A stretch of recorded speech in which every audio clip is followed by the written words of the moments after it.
Umunezero gusura kubana mwese bakunze ibiganiro vya HTV ndabaramukije ndabaye kandi nikaze mu kiganiro cingo n'imiryango ikiganiro twibaza kare ikiganiro cyo mu kwezi kwa nyuma guhereza n'umwaka wa 2025 tukabe nakaryo kuko bashimira ababanye natwe mu ruru kurikirana rw'ibiganiro twagiye turagira kuva mu kwezi kwa mbere no tugeze mu kwezi kwa 12 kandi turazi ko vyabafashije bamwe mwarabitubwiye abandi murabikurikirana kuri televiziyo mu kabitubwira umwami Yesu abahezagire umwami rero no mwizigirwa yaradushoboje kumara uyu mwaka wose uno munsi tukaba dushaka gusozera uno mwaka mu kiganiro cingo imiryango tubayagira kubijanye n'ivy'iminsi mikuru mu gihe umwaka uri kurasozerwa harabaho iminsi mikuru abarundi twe benshi naje ndimwo yohimbaza muri iyo minsi mikuru hari umunsi mukuru uvuga kwivuka ry'umwami wacu Yesu Kristo uno munsi mungo n'imiryango twakenye kuvugana kuri uwo munsi mukuru umunsi mukuru ahanini abantu bahimbariza mu muryango mbega ni kubera ko umunsi mukuru abantu bawuhimbaza mbega nivyo koko Yesu yavutse le 25 itariki 15 z'ukwezi kwa 12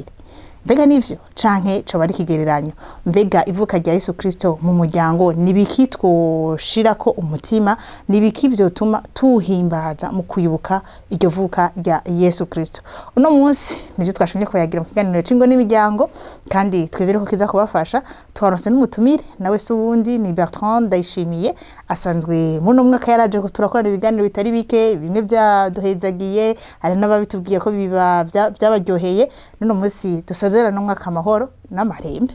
mu kuganira ku vyivuka ry'umwami wacu Yesu Kristo turamuhaye ikaze muri studio za televiziyo Heritage. Ego murakoze cyane Yvette kuntumira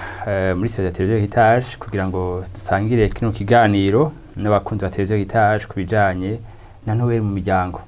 Ni bihe byiza aho abantu benshi babiteguye kuryoherwa muri ivyo bihe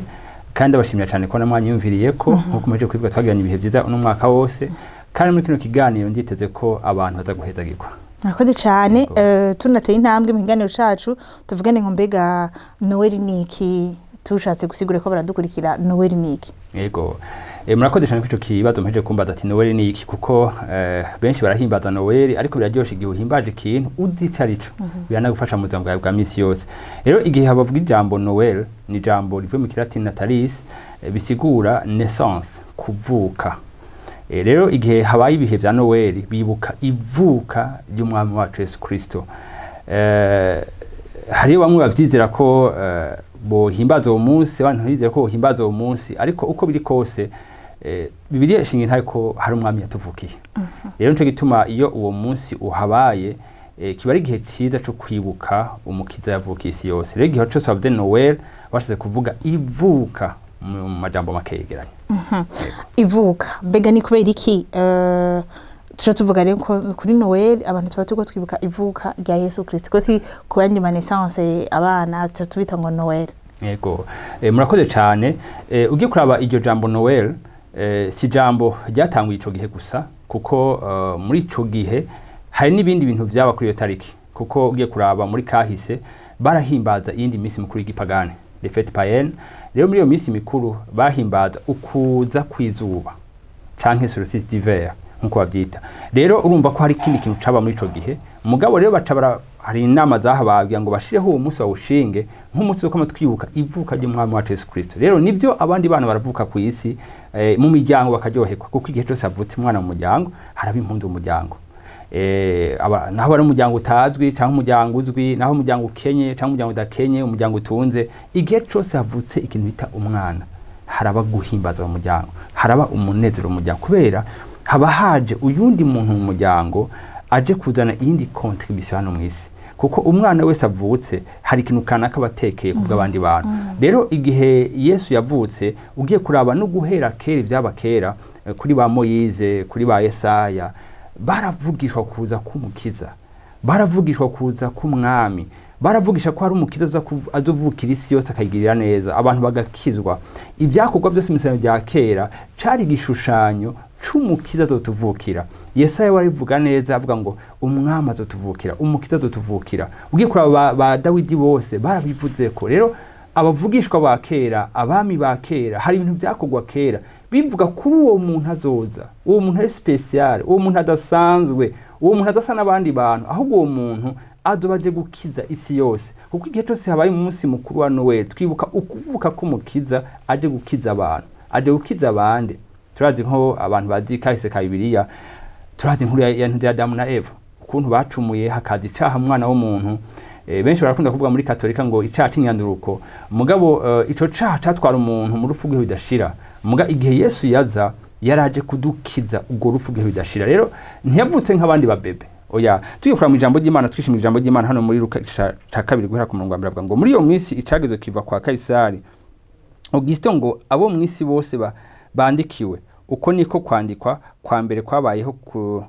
Korneliyo akiri icegera ca Kaisari Isiriya bose baja kwiyandikisha umuntu wese aja mu gisagara ciwe Yosefu nawe ava i Galilaya mu gisagara ci Nazareti aja i Yudaya mu gisagara ca Dawidi citwa Betelehemu nkuko yakomotse mu nzu ya Dawidi mu muryango wiwe aja kwiyandikisha nyana Mariya uwo yakoye yari akuriwe bakiriyo igihe ciwe cyo kuvyara kirashika abyara umuhungu w'imfura amuzingira ku mpuzu y'uruyoya amujyamika mu bwato bw'inka kuko bari babuze ikibanza mu ndaro ku murongo 8 muri iyo ntara hari abungere barara mu gahinga baraririye imikuku w'ibitungwa byabo umumarayika w'umwami Imana ahagarara iruhande yabo ubwiza bw'umwami ubakayanganira ijya nino bategwa n'ubwoba bwinshi umurongo w'10 umumarayika arababwira ati ntaco mutinya umve ndababarire ubutumwa bwiza bw'akanyamuneza kenshi kazoba ku bwoko bwanyu bwose bwari ubutumwa bwiza bw'akanyamuneza hano ku murongo wa 10 ngo uwo munsi umukiza abavukiye mu gisagara ca Dawidi niwe Kristo umwami kuvuga ngo uyu munsi umukiza abavukiye mu gisagara ca Dawidi niwe Kristo umwami urumva iri jambo rirakomeye cyane iri jambo ravyo muri kahise ka Bibiliya cyaje kahise k'isi nta muntu numwe yigeze kuvuka ku isi iri jambo yigeze kuvuga ku buzima bwiwe ariko rabo kuntu bavuze kuri Kristo Yesu ngo uwo munsi umukiza abavukiye mu gisagara ca Dawidi niwe Kristo umwami harimo amajambo birakomeye hano hantu uyu munsi umukiza aratuvuki ica kabiri kandi niwe Kristo umwami uwo mwana yaravutse yari umukiza kandi yari n'umwami uwo mukiza aje gukiza abantu barafite ikibazo kandi aje kuba kandi umwami rero igihe turiko turahimbaza bino bihe twibuka ukuntu isi hatuvukiye umukiza kandi hatuvukira n'umwami kuko iyo ataza ntitwari gukizwa iyo ataza ntitwari kuronka umwami w'amahoro rero mu miryango igihe turahimbaza uyu munsi twibuka ko haje umukiza icambere yaje kudukiza urupfu rw'ihe bidashira erega Yvette twaragupfaruba kuko bose bakoze ibyaha ntibashikira ubwiza bw'Imana ntitiriko duhimbaza kabebe tiko duhimbaza umukiza haheze imyaka irenga 2000 yaraje arapfa arazuka uno munsi akaba ari muzima jewe nawe tutamuronka Yesu Kristo muzima bwacu twaragupfarubi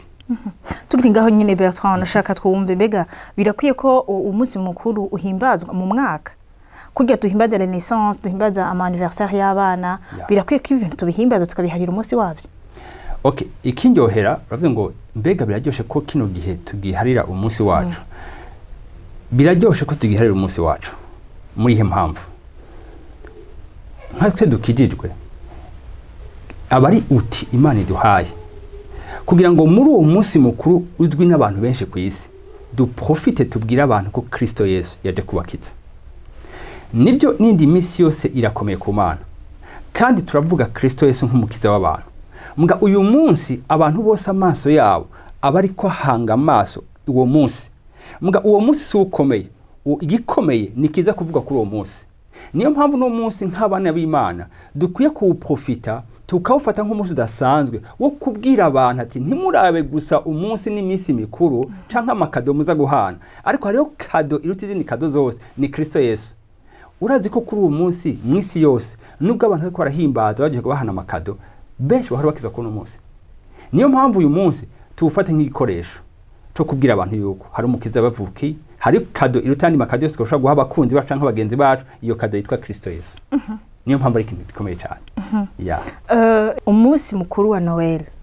urakwiye guhimbazwa nubwo twari dukwiye kuba tuhimbaza iminsi yose mu kwibuka ivuka rya Yesu Kristo mu kwibuka inkuru nziza yaduhawe umukiza yatuvukiye kubera ko ivyo bikogwa n'abamaze kumumenya hariho abandi bantu bataramumenya kandi batazi ibyo byose turiko turavuga kandi ku munsi mukuru wa Noel baba baguze impuzu nshasha baba batetse ibyo kurya biryoshe kandi bakabirya kandi bakavuga bati ni Noel. Donc ni igiki rero ni igiki nk'abakristo mu miryango yacu dukwiye kuri uwo munsi dukwiye gukora mu guhimbaza uwo munsi mukuru atari kujya no kunwa no kwambara neza no guhana amakado. Ego icyo dukwiye gukora kiri muri de Timothée chapitre 2 verset 8. Timothée wa kabiri igice ca kabiri umurongo wa 8. Nk'abantu bakijwe mu miryango ikintu dukwiye gukora kuri uwo munsi. Timothée wa kabiri igice ca kabiri umurongo wa 8. Havuga gucyanya wame wibuka Yesu Kristo yazutse mu bapfuye yakomotse mu ruvyaro rwa Dawidi nkuko ubutumwa nahawe buvuga. Kasirimo kandi wame wibuka Yesu Kristo yazutse mu bapfuye yakomotse mu ruvyaro rwa Dawidi nkuko ubutumwa nahawe buvuga. Yandi majambo kuno munsi nk'imiryango hamwe no kufungura hamwe no gusangira ibinyobwa hamwe no kubwirana amajambo meza twifurizanya amasuhe meza hamwe no kuryoherwa mu muryango hari ikintu kiruta ivyo byose. Ni iki kintu yavuze hano hantu Paulo ngo wame wibuka Yesu Kristo yazutse mu bapfuye yakomotse mu ruvyaro rwa Dawidi nkuko ubutumwa bwiza nahawe buvuga. Uyu munsi nifuza yuko imiryango ikijijwe yo kwishimiza ino jambo wame wibuka Yesu Kristo yazutse mu bapfuye. Hari igihe kenshi usanga Ivete imiryango yibagira Yesu Kristo ugasanga bari mu yandi maoccupation yose ugasanga bari mu kazi bararyohewe no muri uwo munsi mukuru asanga bari kwanywa amafanta bakaryoga nk'umuryango bagashimira Imana mugabo kuri uwo munsi nk'itwe kwibuka gikomeye kuruta ibindi byose wame wibuka Yesu Kristo yazutse mu bapfuye. Rero nipfuriza imiryango yuko kuri uwo munsi ho zamuka mu mitima yabo kwibuka Yesu Kristo kuko Yesu Kristo niyo yaravutse kugira ngo duhabwe ubwingo budashira. Yesu Kristo yaje ngo Bertrand na Ivete imiryango yacu n'indi miryango yose yibuke yuko Yesu yaje kuduha ubwingo budashira apana ubuzima bw'abana b'abantu apana ubuzima busanzwe ubuzima bw'Imana. Ijambo ry'Imana ngo kubwo urukundo Imana yakunze ari mu isi gwatuma itanga umwana w'ikinege ngo umwizera wese ntapfe rubi ariko ahabwe ubwingo budashira. Bisigura neza yuko eregiye atavuka imiryango yari yo gupfa rubi niyaba yaravutse nuya ngo imiryango ihabwe la vie éternelle. Hano havuze ngo wame wibuka Yesu Kristo. Igihe twibuka Yesu Kristo nk'imiryango twibuka yuko yaduhaye ubwingo budashira.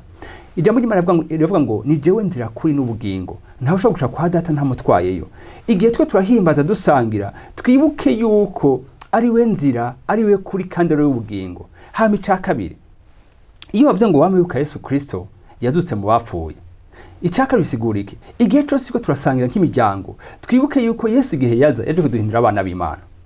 Wame wibuka ko Yesu Kristo yaje guhindura umwana w'Imana. Ijambo ry'Imana rivuga mu Baroma ngo niyaba muri abana b'Imana muri abaragwa b'Imana murabana Kristo Yesu. Twibuke ko Yesu yaduhaye ububasha bwo gucika abana b'Imana. Rero twe turasangira abapapa n'abamama n'abana babo habe kwibuka habe kwibutsanya ntibigarukire gusa mu guhana amakado ntibigarukire gusa mu gusangirira hamwe ntibigarukire gusa mu kwifurizanya umunsi mukuru ariko tubone la personne de Jésus tubone yaje kuduhindura abana b'Imana. Erega Yvette twara rubi twara abantu mu bandi bantu bose ariko yaje kuduhindura abana b'Imana. Ica gatatu twibuke yuko mu kwibuka Yesu Kristo twibuke yuko yaje kuduhindura ibyaremwe bishasha. Kwijambo ry'Imana rivuga ngo abari muri Kristo bose yabahaye guhinduka ibyaremwe bishasha ibya kera byose byarahise. Rero kuri uwo munsi hari umuntu ashobora kuvuga mu muryango nagende kahise kanje kagenze nabi uno mwaka wagendeye nabi sinabaye ubuzima bwiza narakoze ibintu bibi ariko uwo munsi ukugarukana hubuka yuko Yesu igihe yaza ntiyaje gucira urubanza yaje guhinduka icyaremwe gishasha. Rero naho hantu tuvuga ati rero sasa kuri uwo munsi birengere gusangira gusa birengere guhana amakado gusa ariko uwo munsi tubere umunsi wo kwakira kado iruta izindi kado zose.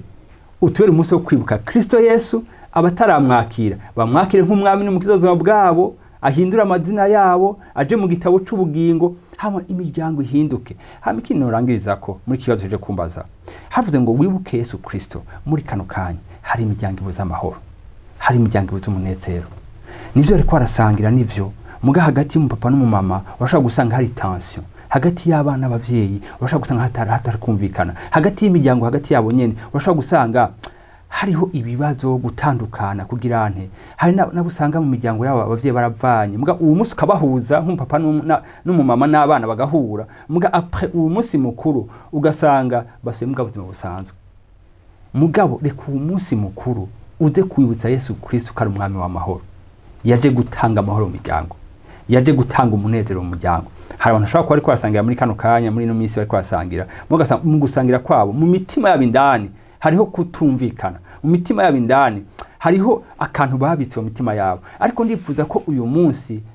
aho twibuka ivuka ry'umwami wacu Yesu Kristo utubera kwibuka ko Kristo yaje kutubera ikiraro gituma hashobora kuba reconciliation hagati yacu n'Imana na hagati ya twebwe n'abandi bantu rero uyu munsi utubera umunsi wa reconciliation hagati y'abavyeyi hagati y'abana hagati y'imiryango hagati y'abakorana nivyo mwasohotse murasangira ahantu mukabare kanaka murasangira muri restaurant ariko birashobora kurengera ivyo mukabwatire ku munsi habe reconciliation hagati yacu habe guhuzanya hagati yacu habe guhuza hagati yacu hari umuntu yakugiriye nabi ariko ndifuza ko uno munsi uguhendukira umunsi ugati je te pardonne urumva Yvette rero uyu munsi ni umunsi spécial hano havuze ngo wibuke Yesu Kristo yapfuye akazuka bivuga ngo uyu munsi utwibutse hagati y'abantu bakorana hagati y'imiryango hagati y'abantu bahuriye mu buzikanaka nubwo muri ko murasangira ariko ubabera umunsi wo kubabarira hagati yanyu kuko igihe Yesu yaje kutubara ibyaha byacu byose yadugira Imana twibuke kandi twemere Yego urakoze cyane nashaka mu gutera imbere mu kiganiro cacu n'umunsi twashimye kubabwira ku munsi mukuru wa Noweli aho twibuka ivuka ry'umwami wacu Yesu Kristo na cyane ndukene ko twibuka gusivuka rya Yesu Kristo ngo tunezerwe ngo tunwe ngo duhage ngo twambare neza turakenera cyane kwibuka icamuzanye mw'isi mbega niki catumye umuntu yari Imana yibereye mu ijoro atakimugoye yemera kuza kuvukira mu bwato bw'inka nshuti mukundwe kura dukurikira wovyumvira ko ufata kanya ukiyumvira ni igiki camutumye kuza uno munsi turashaka kuvuga ko tuko turahimbaza Noel twariye twahaze dusa neza turafite n'izindi programme même après ukabukorokeye kuri kino kiganiro wiyumvire mu mutwe wawe ni igiki camuzanye ko yaramerewe neza mu ijuru kataco yarabuze ndiki catumye aza kumara ya myaka 30 ningahe ngaha ku isi bigaherezwa apfuye uri bukuru yapfuye urupfu rubi uwo muntu yari yaje gukora iki ko yagaba vyose ko yarazi vyose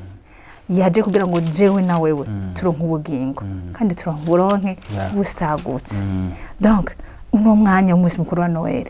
uhejeje gukora ivyo bintu vyose ni igihe wumva ukora nigihe wumva wohimana nigihe wumva wo medita ukavuga uti erega wa munsi ntwari umunsi nari kuryoherwa gusa harimo nico kwibuka mu kuryoherwa kwacu twibuke ko Yesu Kristo igihe imisi yose yabaye kuri nosi nta munsi yabayeho aryohewe sinitwavuga ko yabaye ari umuntu amerewe neza kurusha abandi bantu bose mbe yarafise iki yarafise aho kuba yarafise imodoka yarafise iki muze muravyibuka nimba uri umuntu uri kuradukurika uhora usoma Bibiliya uduzura biraba yarafise iki yari wo kwifuzwa n'abantu yari mu tipo mu bogara abantu bose mu nywa bavuga so Jésus là yarafise iki mugabo ni gikino cyo camuzanye nkuko Bertrand yabitubwiye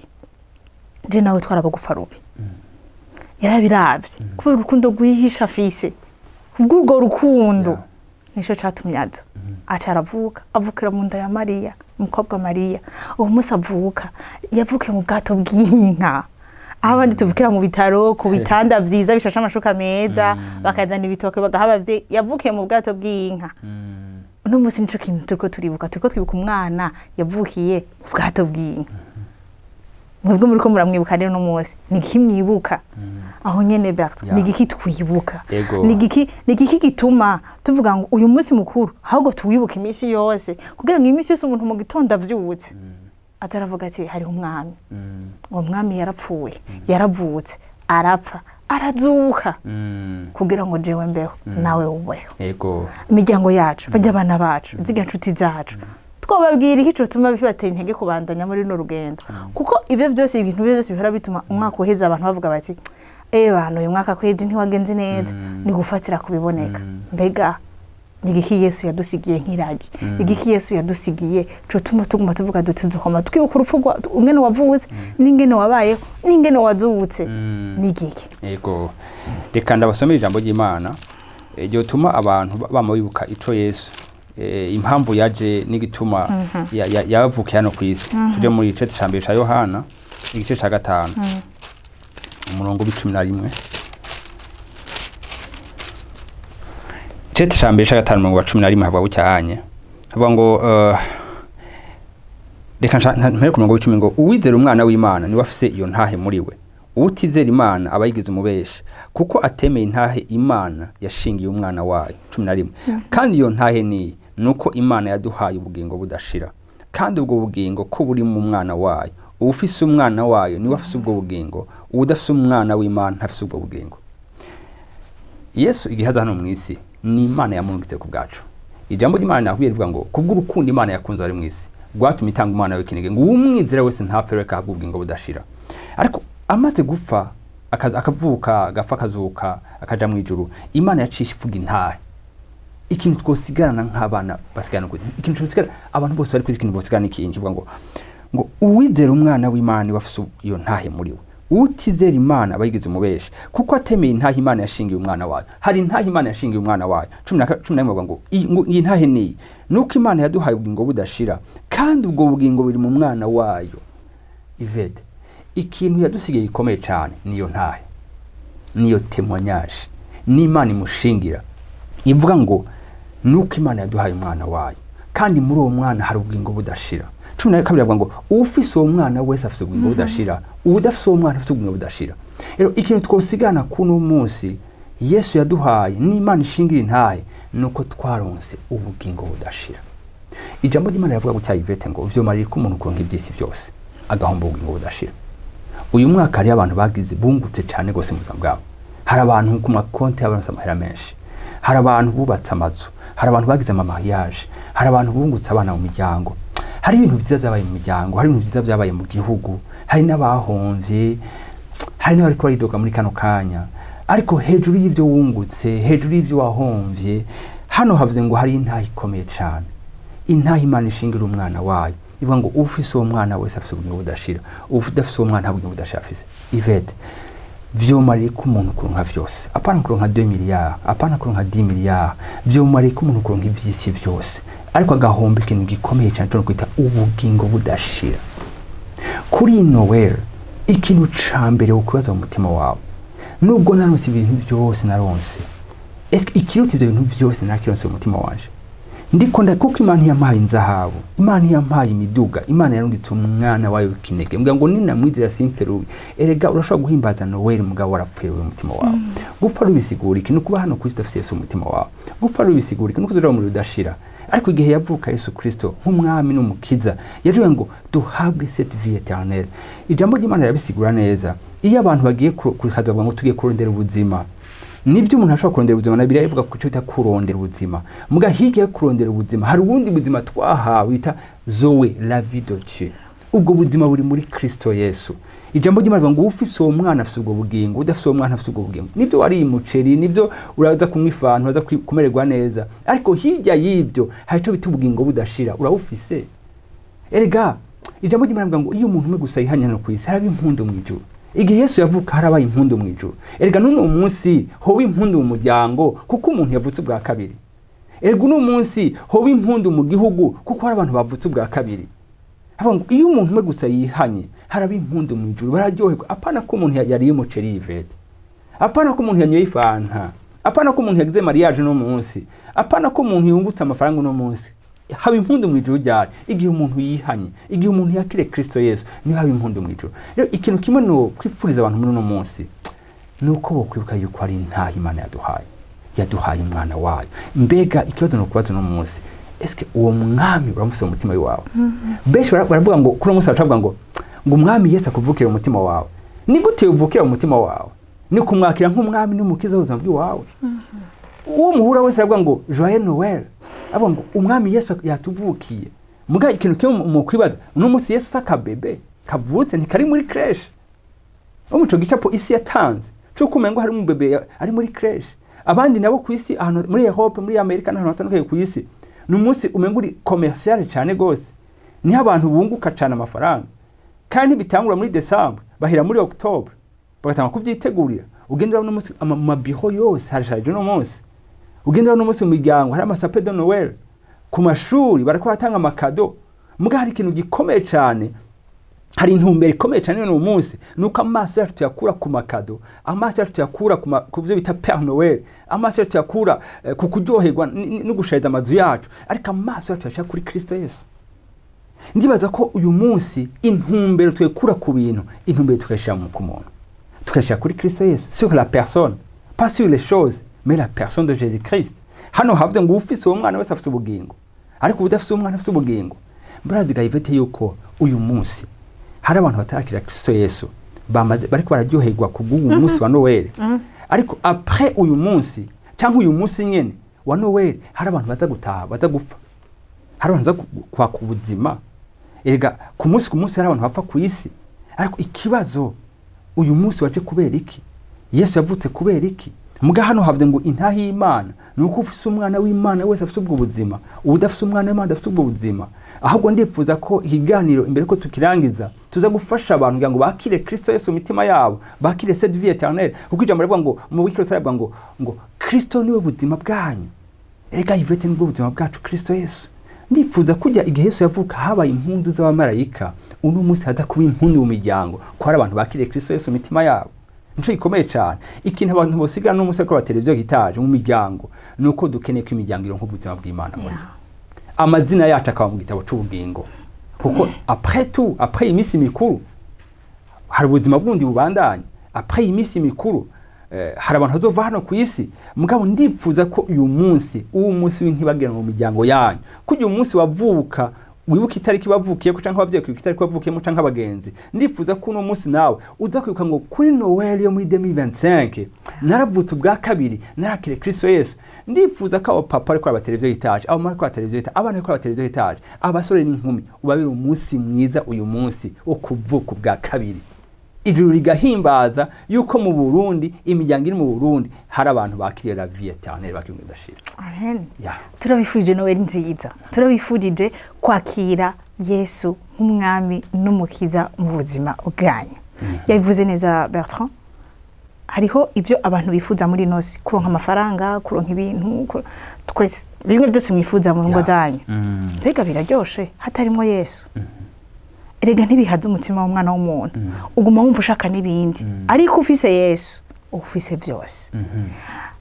Iyo umuntu ariko aravuga ibijanye n'ubuzima bwa kino gihe avuga ubuzima bwo mu miryango avuga abana bariko bariga amashuri ibiki umenga naho biherera ariko hari hahandi hantu bizoherera turiko turababwira Yesu turiko tubabwira umuntu yapfuye hama caraherayo voilà turiko tubabwira quelqu'un umuntu yaje mwishusho y'umwana w'umuntu mugaba ari Imana muntu uriko twumviriza utamuzi Yesu turagusabye kubw'imbabazi Imana urondere uwo Yesu arimo ubugingo budashira arimo byose dukenera arimo amahoro arimo umunezero arimo bimwe byose umuntu yifuza kandi uwo Yesu arahambaye nico gituma yaje aritwa Yesu aravuka mu nda hamara abaho ubuzima hamara heza kubaho ubwo buzima arapfa arazuka nuko yarazi ko atandi ahantu namwe tuzoronkera gakiza atari mu rupfu rwiwe mu mubabaro yagize ku musaraba niho twaronkeye agakiza nitwovuga ivuka rya Yesu ngo tureke kuvuga urupfu rwiwe ntibikunda biba bipfuye umenga n'umuntu yavutse hamara heza uko twese twavutse yavutse pour un objectif uno munsi kuri Noel Yesu yavutse turibuka ingene Yesu yavutse ntakiri kagapeti ntakiri kakayoya kari mu bwato bw'inka uno munsi ni Imana avyagiye mu ijuru kandi azohimpayera abamurondera ni bande n'abamurondera ishaka n'umwete bashaka kumenya ivyiwe barajushinga no gushaka kumushikiri yaradusezeraniye ko yariyo tuzoba yarasezeranye ngo mwisi muri nibibarusha nibibagora ivyo nyene bibagoye iwanyu ariko nimu humure naranesheje Yesu yaranesheje umuntu yanesheje urupfu nigiye kindi kinatonesha nshuti mukundwe kura dukurikira ukabutarakira Yesu umwami mukiza turogutumira kwakira umwami Yesu turogutumira kumwizera turogutumira kumuhebera ivyawe ivyo bikugoye yavuze ngo abarusha n'abarimero n'umuzi wanje ndabaruhura. Bertrand nous sommes des témoins turi abantu babishingira intahe Yesu araruhura Yesu arakiza ingwara uragwaye urihebuye ingo kwa Yesu Yesu arakiza, Yesu atanga amahoro, atanga umunezero, Yesu agira neza. Uwo muntu yavutse no munsi mwese muri ko murahimbaza, agira neza, turabishingira intahe, agira neza kandi yitwa Imana uhoraho yaremye isi n'ijuru. Niwe mukiza akiza abari mwisi bose abamwizeye. Turagutumira kumwizera ukavyatuza akanwa kawe ukavuga ngo ndamukeneye mu buzima bwanje. Yavuze ngo mudodore muzokugururirwa, muramutse dodora none arakugururira. Urashobora kubikora dukurikira mu muryango wawe, ufise abana, ufise umudamu, mugabo utarabona neza ivyo bintu urimo vy'agakiza. Umva umenga ni ibintu bituko turavuga, umva umenga ni imigani n'ibitito. Kuri hariho ubuzima, ni umwe Bertrand atubwira ubuzima bw'Imana uba mu bantu bizeye Imana. Urashobora kuri mu ntege nke, mva muri izo ntege nkwaguruke wambara inkomezi, umubwira uti ndabuze inkomezi Yesu ndazibuze, arazitanga. Yavuze ngo mumuze mu bisabe ndabibaha. Nta kindi kintu yifuza, ico yifuza n'abantu bamurondera, ico yifuza n'abantu bafite imitima imenetse baza kumubwira ngo turagukeneye. Uno munsi Yesu ahari mwijuru nibaza kandi ndabizi neza ko yoryoherwa tutariko tumusaba amahera yo kugura ibirato, amahera yo kugura impuzu n'amahera y'ibyo kurya byo kuri Noweli, ariko tukaza kumubwira ngo Yesu turagushaka, dushaka wewe, dushaka wewe mu buzima bwacu. Yoryoherwa cyane. Bantu mwese muko maradukurikira, nimusabe Yesu mumubwire ko mumushaka. Mbega ko umwana w'umuntu Bertrand tumubwiye ko tumukeneye aryoherwa, ibazi iyo Mana nayo irakeneye ko tubwira ko tuyikeneye, irakeneye ko tuvuga ngo vyatunaniye ingo, irakeneye ko tuguma twigwanako, irabikeneye. Muri no minsi abantu dufite ingwano yo kwigwanako, ibintu byose ni jewe nta jewe. Kwa Yesu tumuhebera byose, akaca bifata, akaca bitondeka, akaca tubwira ngo ingo rero turamukurikira tugera ikirenge muci wiwe. Ubwo nibwo butumwa twaje kubabwira ko no munsi wa Noweli muradutonka, twaje kubabwira ingene twambara neza, ingene tuza gushaza n'ingene tuza kurya, ariko twaje kuvuga ingene twakira Yesu, twaje kuvuga ingene tubana na Yesu, twaje kuvuga ingene tumuhebera ibyacu byose nawe akabiganza kandi akabiroranya byose. Bertrand mu gusozera araza kugira ijambo avuze abibabwira uko ndabibabariye, kandi turifuza yuko mwaba benshi mutuza kudushingira intahe muvuga yuko mwakiriye Yesu kuri no munsi. Urashobora kuba warakiriye Yesu kandi ukabumvise umwete n'ishaka byo kubisangiza abandi, n'akaryo keza kuri Noweli kubabwira ico bariko barahimbaza. Mbega abantu bari kumwe barabaraba babazi ico bariko barahimbaza, babazi uwo muntu bariko barahimbaza. Kende uvuga ivya Yesu, kende babwira ivya Yesu, kende ushinga intahe uvuga ivyo Yesu akora. Twe twaje kubivuga, ndababwira ingene Yesu agira neza, turi vyabona byo kubishingira intahe. Yesu yaratugiriye neza, yaratubohoye, yaraduhaye amahoro. N'umunsi turaryohewe kuko turi muri Yesu. Nivyo vraiment cyane gose. Ahubwo rero nkuko ije kubivuga, abantu baza gusangira kuri umunsi wa Noweli, baza gusangira, ndazi ko usanga abantu baba batetse baryohewe, hamwe no gusangira kwanyu. Ahubwo gusangira kwacu tuguhindukize mu indi kote yindi, aho tukubona yuko turasangiye kugira ngo dushime Imana ko nayo yatugiriye nza mu kuduha Yesu Kristo. Ntitubone gusa gusangira, ariko habe ubu munsi wo gusangira muga mu gushima Imana yakoze, mu gushima urukundo Imana yadukunze tutayibereye, gutwara abanyabyaha muga idukunda turi abanyabyaha, iduha umwana wayo, mu gusangira n'abana bacu, mu gusangira n'abavyeyi, mu gusangira n'abagenzi. Uko gusangira tugumana iyi conscience tuvuga ati Imana warakoze cyane, ahubwo Bertrand je nibaze yuko ni mu kiganiro twogiranira mu miryango yacu ku munsi mukuru wa Noweli twobazanya. Mbega Yesu uramuzi? Yego. Uwo muntu n'umunsi ko turavuga uwo mwana, turiko turavuga ubatakira umwana, ari Imana iri mu ijuru ituraba, iduha bya bindi byo twirirwa turayisaba ku munsi ku munsi. Turamuzi koko, tukisuzuma tukamenya duti mbega turamuzi, mbega turamukurikiye, yego, mbega turi mukuri kwiwe, tukabazanya hagati yacu. N'umwanya wo kugira evaluation bya vrai turazi Yesu, mbega turamuzi bya vrai canke ni Yesu aduha, ni Yesu aduha bya bindi byo dushaka. Kandi dimanche turaja muri eglise, kandi Yesu agira neza vraiment. Bavuze ko Yesu agira neza, turaduza ibiganza, mbega turamuzi ku giti ca mu mutima, uramuzi. Yego, byaja mu gihe umutima cyavuga ngo wame wibuka Yesu Kristo yazutse. Naho hantu tushaka kwibutsanya nkuko je kwivuga ati mudamu wanje, mbega Yesu uramuzi cyangwa urugero uriko mu gukunda Yesu wumva unezerewe, mbega uramukunda. Abakozi b'Imana nawe bakabazanya hagati yabo, mbega uno munsi Yesu wawe wumva uri satisfait naho ugeze mu kumukunda cyangwa mu kumukorera. Hamwe n'ivyo onye niyabuze umuntu mu muryango watarakira Yesu Kristo mbega niho muha kado izindi kado zose mu kumubwira ubutumwa bwiza uyu munsi wa Noel ni ako karyo keza kuko n'umunsi mukuru abantu bose babashohiye niyo kado ya mbere n'abatabizi urumva nimba byari bikugura ngene bivuga ngene utangura mu badote mbega uramuzi Yesu mbega n'umunsi habaye ni Noel ni Noel bisiguriye yego kujya twivuga n'amave ngo umwami Yesu avukire mu mitima yanyu ndazi mwese muzoyandika kandi muzoyabwira abantu mubaze vya vrai uramuzi uwo muntu yovukira mu mutima wawe aka message avuka gute yego mbega kuvuka bisigura iki mu mutima w'umuntu uwo Yesu ninde yaje kubera iki turabahaye akajete kwingene muja kubivuga hano mutari bwabivuge mungende mutangure kuri Noel iyi Noel ya 2025 niba umva indi Noel tuza kubabaza ivyo mwavuze kandi nimwe mudoza gukora ikiganiro ngaha kuri plateau donc nuvumenga twosozera kino kiganiro duteye intege abantu kuja kuvuga ivya Yesu uko bivuga niko bikura muri wewe niko bigira ikimazi niko bikomera niko bigira la saveur akanovera rero turayifuje kuja kuvuga ivya Yesu akaja mu kanyuma Bertrand dusozera ikiganiro cacu kandi revete nibaza yuko n'abavyeyi bofasha abana babo ijambo ry'Imana rivuga mu migani ngo instruire l'enfant sur la voie qu'il doit suivre quand il sera grand son détournable umwana umwigisha kiri mutoya hari ibintu isi rikireka abana bivuga Noel muga mu buryo aho babeka Père Noel abazaniye amakado muga ugikurana mu ibiri abo Père Noel hawurimo mbabariye ko ifo kugira Imana niko isi ibyerekana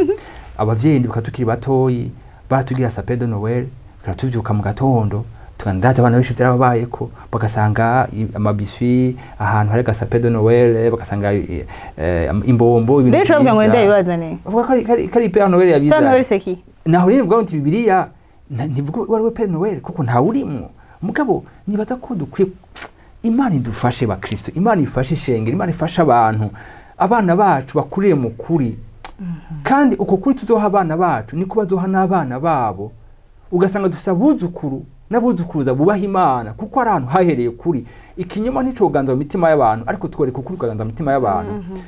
ahubwo kaba kajyo keza aho abavyeyi bicana abana babo bakababwira ukuri kujanye na Yesu yavutse nico Yesu aje gukora mu buzima bwabo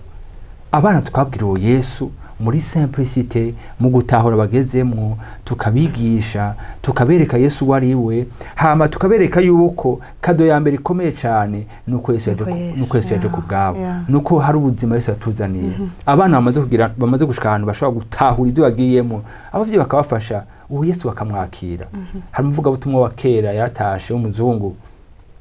yavuga yuko abana bibe bose umwana ageze ku rugero rwo gutahura ibyo arimo yafashe umwana we kwakira Yesu uwo muzungu ntimashobora kwicarana mu ndege canke ahantu ntakubaze kutarakira Yesu rero ndipfuza ko uyu munsi bene data isi kigenda ku muhero wayo vuba Yesu aza gutora ishengero mbega bazovyizera gute ata muntu yigeze babwira hari abatamakazi b'iwanyu basokuna basokuza banyu hari abanyokuru bahari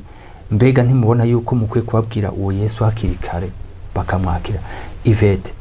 tamaze guhura n'abantu bakuze cyane hariho twahwedanye arenze imyaka 100 nagiye gufasha kugira yakire Yesu kandi yaramwakiriye rero abo banyokuru banyu n'abasokuru banyu ntibave mu isi batakira Yesu Kristo abo bagenzi banyu mwigana abagenzi banyu mukwana gukazi reka kaba kaje kezo kwanukira ama message mwabwira ati mbega Yesu uramunzi mbega Yesu waramwakira umutima wawe ntihabe gusa kwipfurizanya Noel nziza ni byiza ariko hejuru y'ivyo onye hari kiruti ivyo onye nivyo twabipfurije imyaka myinshi Noel nziza ariko baguma bameze kwa kundi nyene ariko ntitwize tubabwira ati Yesu ni inkuru nziza twe kubabwira yo kaba kajyo keza mu miryango kaba kajyo keza mu miryango n'abagenzi bacu ko kubwira ni inkuru nziza yuko hari umukiza yatuvukiye kandi inkuru nziza yakanyamuneza yaje mu isi nuko Yesu duhabwa ingo budashira ego ninakora amajambo meza dushobora gusozera ikiganiro cacu mu kubabwira ko no munsi mukuru wa Noel ko twifurije kado nziza irutuzindi ni Yesu ego yaba byakunda ko tumwambara muri ambaraje twari kuca ku mazu yanyu mwese tugaza turadepoza iyo kado ya Yesu ahubwo binashoboka tuza kurangiza tubafashe kwakira Yesu turiko turaranguza ikiganiro cacu ubu tarakira umwami Yesu Bertrand adufasha ubu ushaka kwakira umwami Yesu Bertrand adufasha cyo tubasengera hanyuma muze kugira ibihe byiza kandi turayifurije uwo Yesu comme cadeau éternel ikado nziza ikado mutazoregreta ndati kandi ko muzogaruka hano mudushingira intahe ego urakoze cyane Yvette reka kano kaje tugaha abantu bose bariko babateleviziyo hitaje batari bwakire Yesu mu mitima yabo umukozi w'Imana yitwa Billy Graham yavuze ijambo rikomeye cyane ati hari ingingo muzofata mu buzima utazokugira wicuza niyo kwakira Yesu muzambwe wawe ndifuza ko no munsi ufata iyo ngingo mu guhimbaza bino bihe kugira ngo Yesu aze kuganza mu mutima wawe ijambo ry'Imana rivuga mu Roma 10:9 havuga ko cyanye mu bijyanye no kwakira Yesu Kristo avuga ngo kuko niba turishakanwa yuko Yesu ari umwami ukizera mu mutima yuko Imana yamuzimukuye mu bapfuye uzokizwa kuko umutima ari umuntu yizeresha akaronka agakiza kugoroka kandi akanwa kawe ko yaturisha akaronka agakiza ni ibintu bibiri hariho kwizera hariho no kwatura wizera iki wizera ko Yesu igihe atano mu isi yaje mu kibanza ciwawe yarapfuye ku musaraba ngo ariko ibyaha byawe byose yarapfuye aje kuzimu arazuka umunsi wa gatatu uno munsi ari ku ntebe y'inganje urizera ko ivyo yakoze byose yabikoze ku bwawe wari umunyabyaha ni wari ubereye imbere y'amaso y'Imana ariko Imana yamurunka kubw'urukundo yagukunze kugira ngo uronke ubugingo budashira uno munsi mu guhimbaza uwo munsi twibuke imvuka ya Yesu Kristo rikawibuke yuko yakuzaniye ubugingo budashira rero igihe uza kuvyizera hamuka vyaturuka mwakira nk'umwami wawe bimwe wa mumarayika yavuga ngo umumarayika ngarabavuka umumarayika araje ukamwakira nk'umwami wawe igihe yavuga kuvyekeye Yesu Kristo ko atuvuke nk'uya kaneza yuko umukiza n'umwami atuvukiye ukamakira nk'umukiza n'umwami ataza kuba umutima wawe hamubakira ubwo budashira idina ryawe rije mu gitabo c'ubugingo n'igihe uzova hano mu isi uzobuzinza mu mutima wawe kwake kado iri eternel irutizini kado zose reka ndagufashe ano majambo ngira mvuge uyasubiremo wizeye ndazi ko mu kanya gato uza guhindurwa amateka yawe vuga ati mwami Yesu ndagushimiye cyane kwigiye baza hano ku isi waje kubwanje warapfuye ku musaraba kugira ngo mparirwe ibyaha byanje byose warazutse uno munsi uri muzima Yesu ndakwakiriye ngo umbere umwami n'umukiza w'ubuzima bwanje ndakijijwe ndakira ubugingo budashira mvutse ubwa kabiri ubu ndi umwana w'Imana izina ryanje riri mu gitabo c'ubugingo